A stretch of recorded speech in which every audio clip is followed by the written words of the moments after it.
Today I'm going to show you how to create an edcite assignment. So the very first thing we're going to do is open our web browser and type in edcite.com. Once we have gotten to edcite.com, you will notice in the upper right hand corner you can either join a class, log in, or sign up. If you have yet to sign up for edcite, you're going to click sign up. I am a teacher, enter all of your information, and create a teacher account. Once you have done that, you will have the option to log in.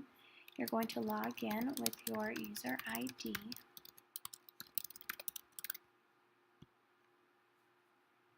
And you will get to the edcite homepage. Once you have gotten here, you will notice your recent assignments right on your homepage. If you have yet to create an assignment, nothing will be there. The very first thing you're going to need to do is to create a class. So go to create a new class, type in the name of your class, testing 2, add your class, and you will notice in the left hand corner you have created your class, which I have titled testing 2. Once you have created your class, you're going to add your students, create a student user ID.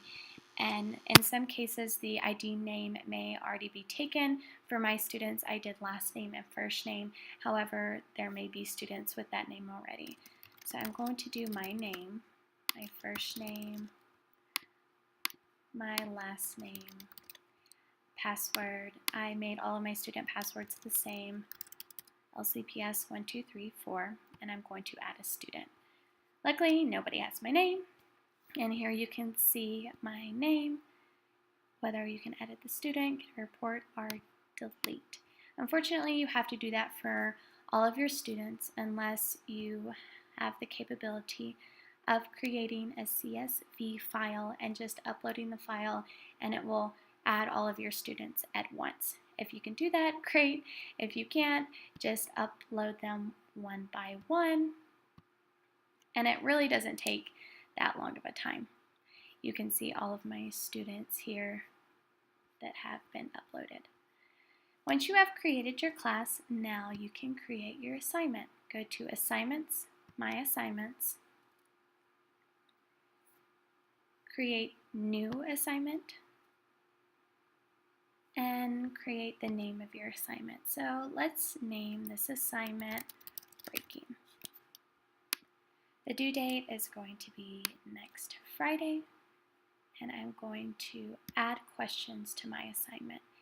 You can view all the different types of questions that you have already created. However, none of these questions have anything to do with the assignment I am creating now, so I'm going to create a new question. This is very confusing. I would not click under anything except park, and here you can view the different types of park question types. I want to do a multiple choice ELA. You can view a sample or just create a new question, and I'm going to create a new question. Once I'm here, the first thing I'm going to want to do is create a name for my question, because if you remember from earlier, there is a question bank, and all of your questions will go there from any assignment that you create. So you're going to want to name it something that has to do with the assignment. So let's type in breaking. Well, we don't want it to be like that. Breaking question 1. Here you have the option to enter your text. If there is a text, go ahead and get rid of these unless you have more than one text. Edit your tab for whatever the assignment or text is called, Breaking. Click the blue pencil, and here you can edit your text. What's really nice to have on hand before you do this is your text that you are going to be using. You can actually copy and paste it straight into ReadWorks. Now there's some of this that I don't want in here, so I'm going to go through just to make sure I don't want this in there. And I don't want that in there. Do not want that in there. And I believe that is all of my text. I'm going to click OK, and you will notice that my text is right here. You can edit your font, how large you want it, color, all of that in the Edit Text tab. So once I have my text, I am going to enter a question.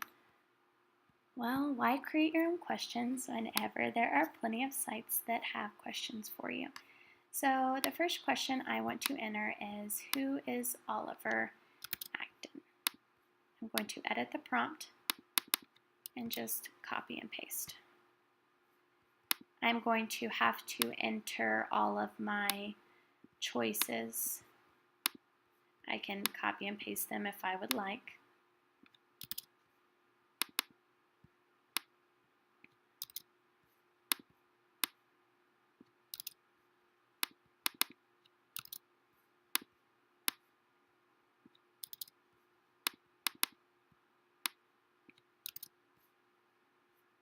Oh, that did not look good.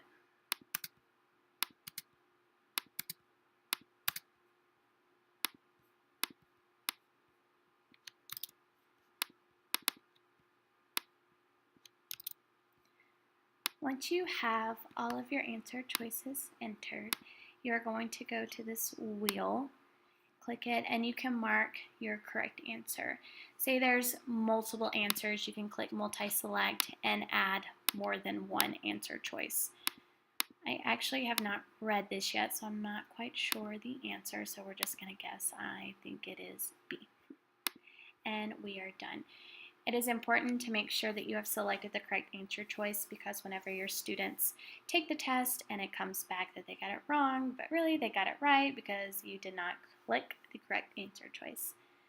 So there we have a question. Now to add a question part to this, you're going to go to Add Question Part. You can click any of the following. Let's do an essay response. Type in whatever you want your essay response to be. Write an essay. Okay, and the students will have the option to write an essay. To preview your question, you can click up here where it says Preview, and you can actually see exactly what the students will be able to see. And this is exactly how it looks whenever they open it on their own. Okay, let's go back. We want to make sure we save this question. Saved question, you can exit out of it. And here I have the question, okay? I can go to my question, say I want to use the same text. My questions, yes, I want to leave the page. It will be okay. And here you can see the breaking question number 1. I can copy this question if I do not want to have to copy my text over and over and over again. You can delete these questions if you don't want the same type of question. You can add a question. Let's do choice response. We want to get rid of this. And now you can enter another question. Go back to your story. Now let's enter this.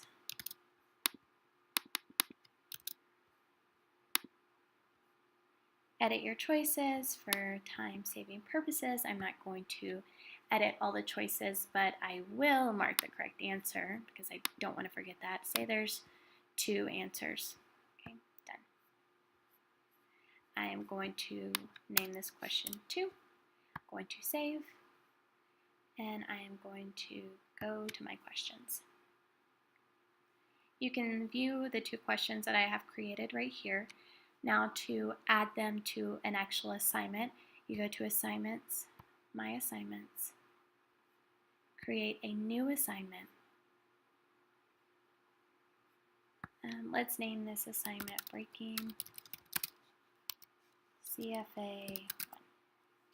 You're going to add questions, and you can notice from my question bank that they are already here. So I'm just going to select these 2 questions, add selected questions, save, confirm, and now I have created my assignment. I'm going to not go to that. I'm going to go to my assignment, and I can see that I have created my Breaking CFA 1. Now, if you actually want your students to complete this assignment, you are going to click Assign. You would click all of your students you want to assign this to. I don't want to assign it to my students because it doesn't make sense. Send to selected students, and they have an invitation. And once the student logs in, they will be able to take your assignment that you have created. To view all of your student reports, that is a whole different ballgame. And if you have any questions about that, you can come ask any of the 4th grade team, and we will be happy to help you. If you need anything, let us know.